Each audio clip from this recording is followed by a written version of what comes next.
Assalamualaikum warahmatullahi wabarakatuh.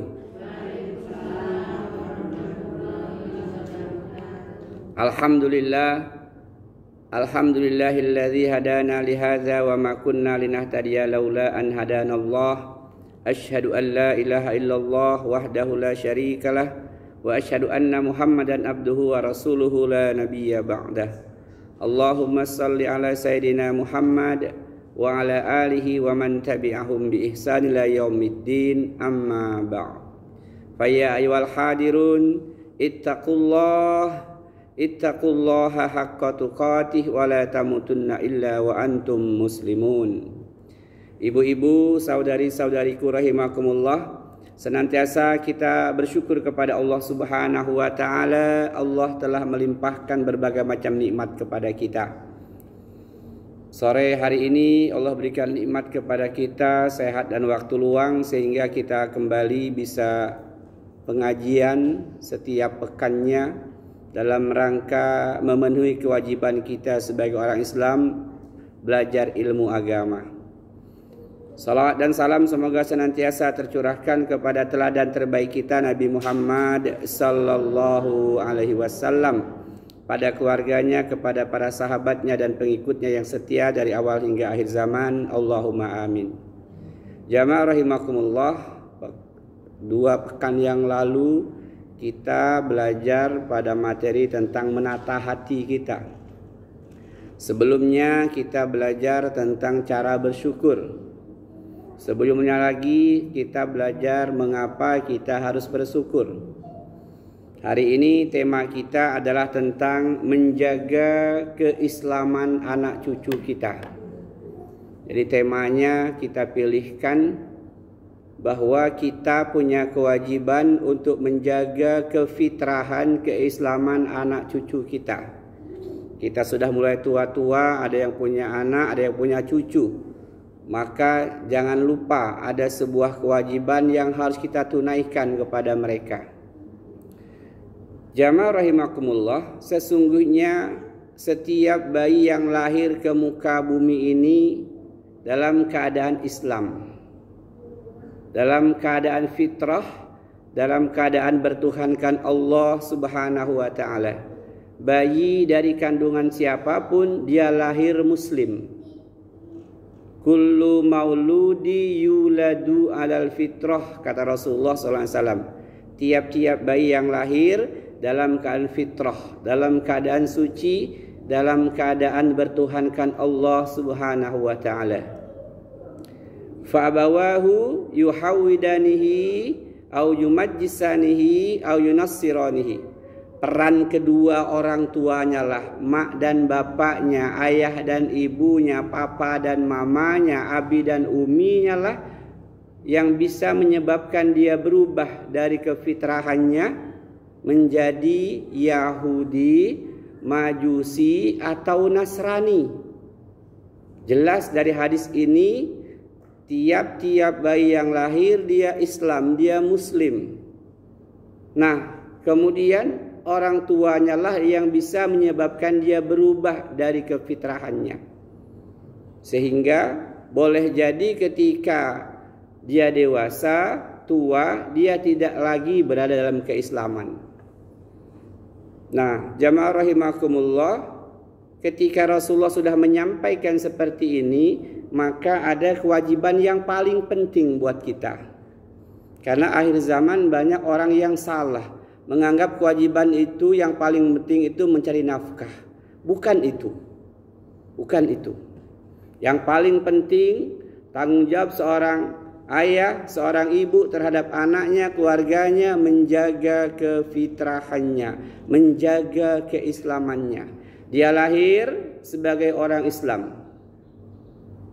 Kapan dia bersahadat? Pertanyaannya.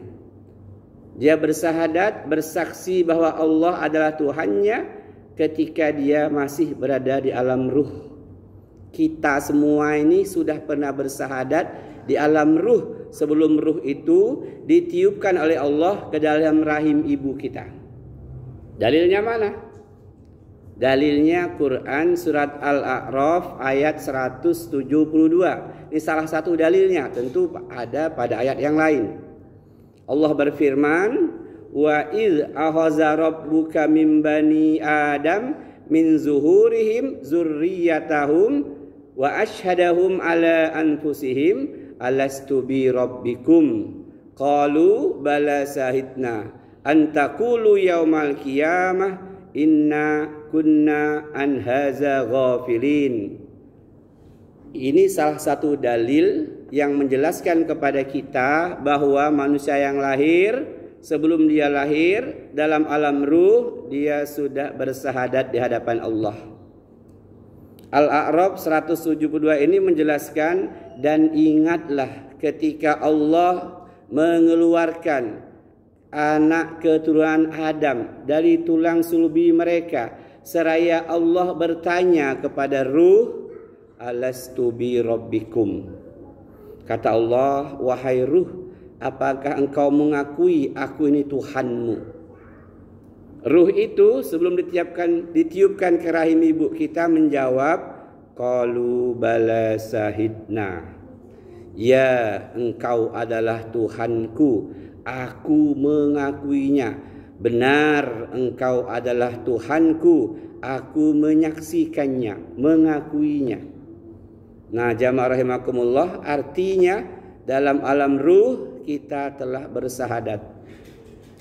Antakulu yaumal qiyamah.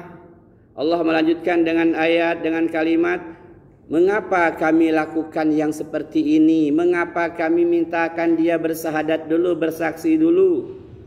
Supaya inna kunna an hadza ghafilin, supaya nanti di hari kiamat dia tidak mengatakan, ya Allah, sesungguhnya kami lupa dengan pengesaan Allah, kami lupa dengan ketauhidan Allah, kami lupa dengan masalah ini. Supaya nanti dia nggak buang selah, dia katakan lalai, lengah dari persaksiannya bahwa Tuhannya adalah Allah Subhanahu wa taala. Jadi saudari-saudariku rahimakumullah, lahir ke muka bumi, dia telah bersyahadat di alam ruh. Nabi menguatkan ketika lahir dalam keadaan fitrah. Apa itu fitrah? Dalam keadaan beragama Islam. Maka tugas yang terberat dari seorang ayah, seorang ibu, menjaga kefitrahannya ini. Alhamdulillah, Allah dan Rasulnya memberikan tata cara, kaifiat, usaha menjaga keislaman anak-anak kita. Dan ini adalah tugas kita yang paling berat. Jangan sampai keliru menganggap tugas yang paling berat itu ngasih makan, ngasih minum, ngasih rumah. Enggak. Dan ngasih makan, ngasih minum, ngasih tempat tinggal tidak akan ditanyakan nanti. Yang ditanyakan itu apakah kita telah menjaga kefitrahan, kesucian, keislaman anak cucu kita. Nah, saudari-saudariku rahimakumullah, kemudian Allah dan Rasulnya mengajarkan kepada kita bagaimana menjaga kefitrahan anak cucu kita. Yang pertama, kita disunnahkan ketika dia lahir, dibersihkan, lalu ayahnya atau kakeknya, atuknya mengazankan di telinga kanannya. Untuk diingatkan kembali kepada calon manusia, calon laki-laki atau perempuan ini bahwa dia bertuhankan Allah. Diazankan, Allahu Akbar, Allahu Akbar, Allahu Akbar, Allahu Akbar, Asyhadu an la ilaha illallah. Ada lagi kalimat itu, ada lagi kalimat persaksian bahwa Tuhannya adalah Allah. Nah, ini dari yang paling sederhana, ketika lahir sudah diperintahkan oleh Allah, oleh Rasulullah, kita jaga keislaman anak cucu kita, kita ingatkan kembali, diazankan. Baru beberapa menit setelah lahir dibersihkan, langsung diazankan. Nah, saudari-saudariku rahimakumullah, kemudian seiring berlangsungnya waktu, bertambahnya usia, maka disunnahkan sunnah mu'akadah, sunnah yang dikokohkan, yang dikuatkan, yakni pada hari ke-7 memotong hewan sebagai hewan akikah bagi bayi ini. Kullu gulamin rakhinatun bi akikatihi tusbahu an yauma wa sab'ina. Jadi tiap-tiap bayi yang lahir dalam keadaan tergadai, maka hendaklah disembelihkan kambing pada hari ke-7 kelahirannya. Kalau nggak mampu hari ke-7, hari ke-14. Nggak mampu juga hari ke-21. Nggak mampu juga, belum siap juga, belum ada duit, terserah hari kapanpun. Nggak usah lihat-lihat hari lagi. Mana sanggupnya. Ustaz, saya sanggupnya cuma 1 kambing, malah cucung saya laki. Nggak apa-apa. Tidak masalah hanya 1 kambing karena kemampuannya hanya segitu. Biasanya yang paling membuat lambat, nunda-nunda ini karena mau pestanya itu masalahnya. Mau organ tunggalnya itu yang bermasalah. Na'udzubillah. Mau pasang taruknya itu yang bermasalah. Enggak, inilah karena hawa nafsu manusia kita ini selalu ingin niru orang lain, selalu ingin dianggap wah, dianggap hebat. Padahal mampunya hanya seekor kambing. Enggak usah nunggu-nunggu yang lain. Supaya kita betul-betul menghidupkan sunnah Rasulullah ini. Enggak usah mikir nanti taruknya gimana, elektronnya, aduh ya Allah. Itu malah bisa jadi mengundang murka Allah. Kenapa? Kok bisa mengundang murka Allah? Karena tidak sesuai, bersyukurnya keliru. Bersyukurnya dengan bermain musik. Na'udzubillah. Ada biduan geol-geol di situ. Ujung-ujungnya iwak peyek 2 lagu. Nah, ini berat. Jadi ketika 7 hari siap, nggak tiap 14 hari ke-14. Jangan pula percaya dengan kalimat Ustaz 7 hari kan kayak orang meninggal 7 hari. Nah itu kalimat-kalimat yang nggak usah dipertimbangkan sedikit pun. Jelas. Kullu gulamin rakhinatun bi akikati tusbahu an yauma sabihi wa yusamma. Anakmu tergadai, maka kamu tebus. Nebusnya dengan apa? Motong hewan akikah. Mampunya 1, mampunya 2 kalau laki-laki, perempuan 1. Kambing atau domba. Ustadz saya kaya, maunya sapi, silahkan. Ustadz saya nggak mampu apa-apa, ayam doang, bukan akikah itu. Ya. Kemudian wa yusamma, beri dia nama terbaik. Nggak usah panjang-panjang sampai 4 kata. Dalam Islam itu nama itu yang sunnahnya hanya 2 kata. Ahmad Junaidi, 2 kata. Nanti kalau mau bikin paspor 3 kata, nama bapak saya Ahmad Junaidi mana? Jelas, nggak usah sampai 4 kata. Berat, dia bingung, kita bacanya lama. Ini kadang-kadang terpengaruh dengan yang lain, pengen keren, pengen masuk semua nama itu. Nah, jamaah rahimakumullah, selesai akikah, bertambah usianya, apa yang kami lakukan, yang kita lakukan untuk menjaga kefitrahan, keislaman anak kita.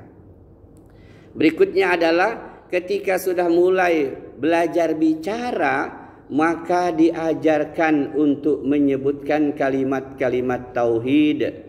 Allah, Allah nak, Allah cu, Allah nak. Itu terus menerus disampaikan, ditalkinkan di telinganya. Kalau ngajak dia bercanda, Allah, Muhammad nak, Muhammad nak, Muhammad. 1 kata saja, sederhana.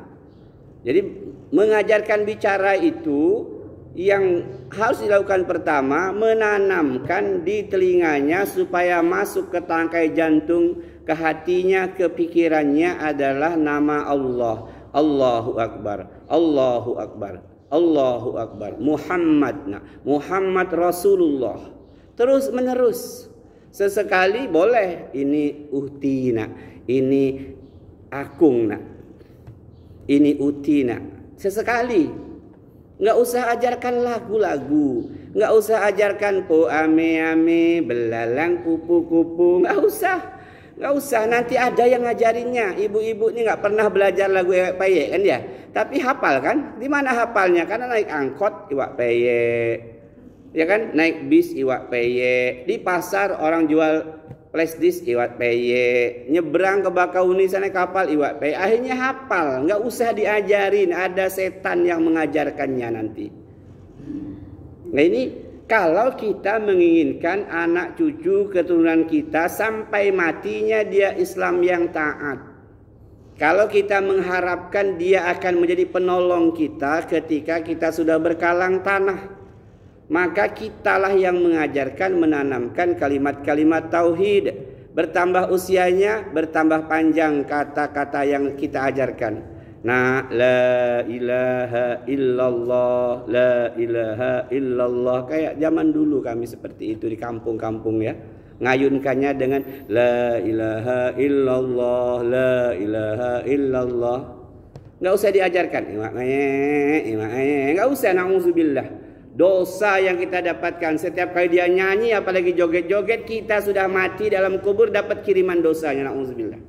Tapi kalau kita yang menanamkan kalimat tauhid tadi, tiap kali dia mengucapkan Allahu Akbar, tersandung dia astaghfirullah, innalillah, kita yang sudah mati dalam kubur dapat kiriman pahala. Oh cucungku, ini kata malaikat pahala dari cucumu yang masih hidup di muka bumi, yang dia setiap tersandung maka keluar dari mulutnya innalillah, astaghfirullah, Allahu Akbar, Masya Allah. Kamu tetap dapat kiriman pahala karena dulu kamu yang mengajarkan pertama kalinya. Bukan guru TPA-nya, bukan guru PAUD-nya, bukan guru TK-nya. Hari ini banyak orang tua yang rugi karena nggak paham dengan agama, nggak mau ngaji, diserahkanlah pendidikan dasar anak cucunya kepada orang lain. Maka ketika dia mati, orang lain yang menikmati pahala dari perbuatan amal solih anak cucunya. Jamaah rahimakumullah. Bertambah usianya 2 atau menjelang 3 tahun, maka berharap mulutnya pertama kali berucap adalah kalimat thayyibah, Allah, Allah, Allah, la ilaha illallah, Allahu Akbar, Masya Allah. Nanti mulai diajarkan surat-surat pendek. Untuk apa Ustadz? Untuk persiapan dia ketika berumur 7 tahun, dia harus sholat. Dalam sholat dia harus hafal Fatihah minimal-minimalnya. Lalu surat pendek yang menjadi hobi kawan-kawan, inna a'toinakal kausar, 3 ayat ya. Fasolli li rabbika wanhar, inna syani'aka huwal abtar. Allahu Akbar. Cepat amat mak, yalah. Nah, jamaah rahimakumullah, bertambah usianya 3 tahun, 4 tahun mulai diajarkan bacaan surat pendek. Lalu diajarkan berwudu. Kenapa diajarkan Ustaz? Masih balita dia. Persiapan dia. Nanti 7 tahun dia mesti sholat. Ngajarkannya ketika dia sudah bisa membedakan yamina wasimala, mana kanan mana kiri mucung. Ini nek, ini tuh, ini mbah tangan kananku, ini tangan kiriku mbah. Mulai saat itu ajarkan wudu. Ajak dia ke kamar mandi atau tempat wudu. Tunjukkan kepadanya, cucungku, ini cara berwudu. Dia masih main-main, nggak apa-apa. Dia nggak sempurna, nggak apa-apa. Yakinkan kitalah yang mengajarkan berwudunya, bukan orang lain. Rugi besar kita. Anak misalnya 7, cucung 60, banyak amat, udahlah 30. Tapi yang ngajarkannya orang lain semua. Tiap kali dia wudu, kita nggak dapat apa-apa, gigit jari. Tiap kali dia sholat, kita nggak dapat apa-apa, dapat sedikit pahalanya. Yang dapat pahala terbesar guru TPA-nya. Nah, rugi besar kita. Jadi jamaah rahimakumullah, ketika kita punya kewajiban menjaga keislaman, kefitrahan anak cucu kita ini, kita pasti dapat pahala di sisi Allah. Kalau anak kita 7 misalnya, 7 nih anak kita nih, kita semua yang ngajarkan wudunya, sholat dia, sehari itu orang itu 7 kali 5 waktu, 35 waktu sholat, kita dapat pahala 35 orang sholat. Kan luar biasa. Luar biasa. Itu anak 7. Kalau nanti cucunya 40, kali 40, kali 5 lagi. Jadi aman kita insya Allah di alam kubur itu. Walaupun tadinya mendapatkan azab, berhenti siksa itu. Kenapa? Anaknya pada sholat semua, cucunya pada sholat semua, neneknya ini dulu yang ngajarkan. Itu ilmu yang bermanfaat kalau dalam bahasa agamanya au ilmu yuntafa'u bih. Ilmu yang bermanfaat kita ajarkan ke anak cucu kita. Ketika kita sudah mati berkalang tanah, kita seandainya karena banyak dosa dapat azab kubur, dihentikan azab itu. Kenapa? anak cucu kita yang kita ajar dulu mereka sedang menegakkan sholat. InsyaAllah indah banget, gampang sekali ternyata. Cuman masalahnya karena kadang lalai, lupa, nggak tahu, kami nggak tahu, kami lupa. Anak udah besar semua, anak udah besar ada cucung, cucung udah besar ada cicit. Jadi tiap kali jenguk cucung itu sambil digendong, la ilaha illallah, la ilaha illallah. Makin besar dia, ajarkan tadi Qul huwallahu ahad, Qul huwallahu ahad. Nanti setelah bisa membedakan tangan kanan kirinya, kaki kanan kaki kirinya, ajarkan wudhu. Setelah diajarkan wudhu, ajarkan sholat. Nih nenek ajarin ya sholat. Ya lihat berdiri ya, menghadap kiblat ya, liatin nenek ya, liatin ya. Dia masih lari-lari, nggak apa-apa, ajarkan nih, liatin. Jangan dimarah-marah, jangan dibentak-bentak. Sabar, santun, sopan dengan penuh kasih sayang. Nih liatin, angkat tangannya begini ya, cung, lihat ya. Allahu Akbar. Dalam hati cung, niatnya aku sholat maghrib 3 rakaat karena Allah. Terus kenapa tadi 7 tahun dia harus sholat? 7 tahun. Muru auladakum bis sholati wahum abna'u sab'i sinina, kata Rasulullah. Perintahkan, suruh anak-anakmu mengerjakan sholat ketika dia berumur 7 tahun. Jadi kalau berumur 7 tahun perintahkan sholat, mengajarkannya tentu sebelum 7 tahun. Ketika dia masih 2, 3, 4 tahun malah diajarkan. Maka ketika diperintahkan 7 tahun, kalau sudah kita ajar, dia sudah mulai agak serius walaupun masih ada main-mainnya. Nah, kalau seandainya sampai 10 tahun nggak sholat, kata Nabi kita SAW, wadribuhum alaiha wahum abna'u asri sinina. Kalau anak-anak cucumu itu umur 10 tahun belum sholat, pukul, kata Nabi. Gitu. Jadi sholat ini ibadah yang tidak menunggu masa baligh, tidak menunggu waktu baligh. Dilatih dari kecil. Apa gunanya Ustadz? Supaya nanti dia sampai waktu balighnya 12 tahun misalnya, dia sudah terbiasa sholat. Emaknya nggak jerit-jerit lagi, bapaknya nggak merah lagi matanya nggak anaknya karena nggak sembahyang. Mengapa hari ini orang malas sholat? Itu karena nggak terbiasa dari kecil. Itu penyebab utamanya. Berat. Kenapa bapak-bapak itu banyak yang juga sholatnya bolong-bolong? Dari kecilnya nggak terbiasa sholat. Sholat menjadikan beban yang berat. Padahal cuma 10 menit. 5 menit wudhu, 5 menit sholat, selesai. Habis itu silahkan melalang, terbang ke atas langit, silahkan. Ke kebun kemana, ke ladang, ke hutan. Cuma 10 menit setiap waktu sholat tiba. Berhenti, wudhu 5 menit, sholatnya 5 menit. Nggak usah zikir Ustaz, nggak usah karena sibuk. Tapi sesuatu yang bisa dilakukan dengan tenang, mantap, tidak lagi merupakan beban kalau dimulai dari kecil, dari balitanya. Maka kata Rasulullah tadi, wadribuhum alaiha wahum abna'u asri sinina. Kalau 10 tahun anakmu belum juga sholat, pukul dia, harus dipukul. Sakit Ustadz, harus sakit, tapi jangan sampai cedera. Ancam dulu, jangan langsung dipukul. Nak, awas kamu sudah 10 tahun nih, kalau kamu gak sholat, awas kamu. Mak hentikan uang jajan kamu. Kalau ayahnya di rumah, nak, kalau kamu gak sholat, ikat pinggang ayah tuh mantep lo, kena pinggung lo. Kenapa? Tanggung jawab kita di hadapan Allah. Kalau anak kita hanya makan maaf tiap hari sambal terasi, ya, daun singkong, lauknya cuma ikan asin, rumahnya geribik, bolong, kita nggak ditanya sama Allah. Karena hanya itu batas kemampuan kita. Tapi kalau kita anak kita nggak sembahyang, nggak sholat, kita yang akan ditanya. Kenapa? Allah yang nyuruh. Wa'mur ahlaka bis salati wastabir 'alaiha. Dalam ayat yang lain Allah berfirman, perintahkan keluargamu untuk mendirikan salat dan bersabarlah kamu dalam mengerjakannya. Banyak ayat firman Allah yang menyuruh kita, memerintahkan anak-anak kita untuk salat. Ya bunayya aqimis shalah wa'mur bil ma'ruf wanha 'anil munkar. Wahai anak-anakku, dirikanlah salat, ajaklah manusia berbuat yang baik, yang ma'ruf, cegahlah mereka dari yang mungkar. Itu semua firman Allah. Jadi alangkah banyak firman Allah yang berupa ayat Al-Quran dan hadis Nabi, perkataan Nabi yang menyuruh kita supaya peduli kepada anak-anak kita, cucu kita, agar mereka mengerjakan sholat.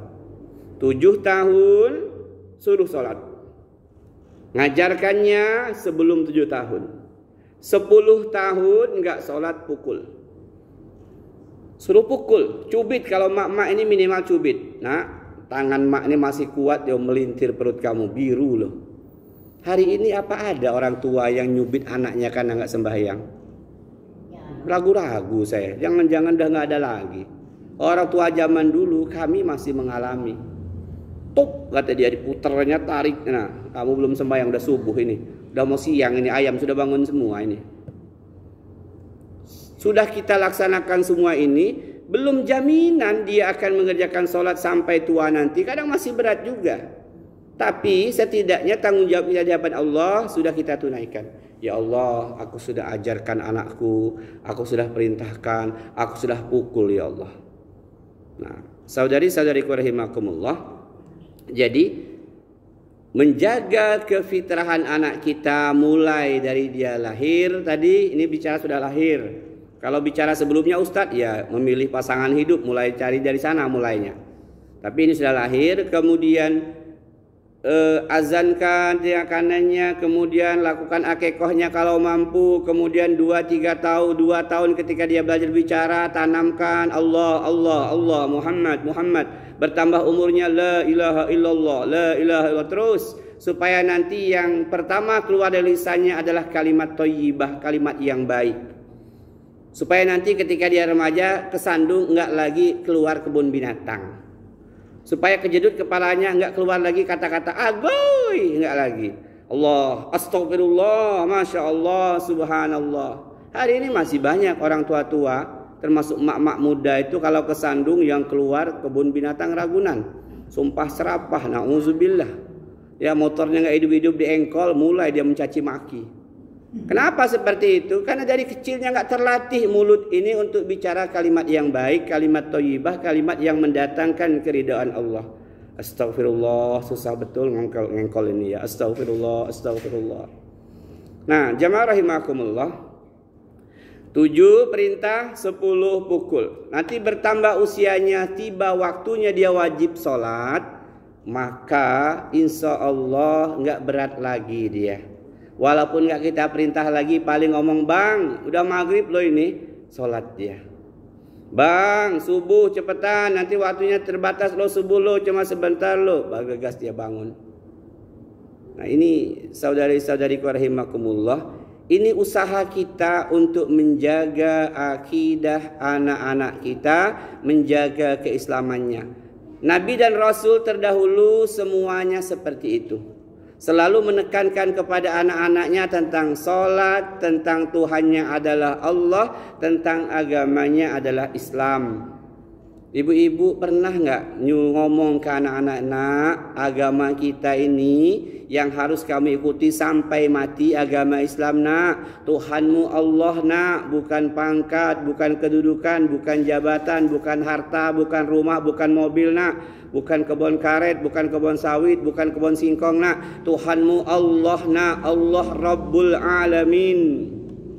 Harus sering ketika habis makan, sebelum makan. Nah, semua nabi memberikan wasiat kepada anak-anaknya, wa wassa biha Ibrahimu bani wa Yaqub ya bani innallaha astafa lakumuddin fala tamutunna illa wa antum muslimun.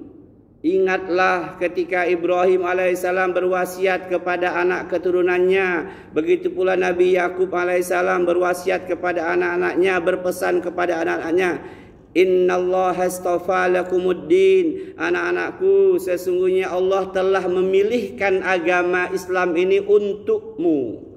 Fala tamutunna illa wa antum muslimun, janganlah kamu mati kecuali dalam keadaan Islam. Jangan dikira anak cucu kita itu sampai matinya tetap Islam kalau kita tidak berusaha menjaga keislamannya. Betul nggak? Betul.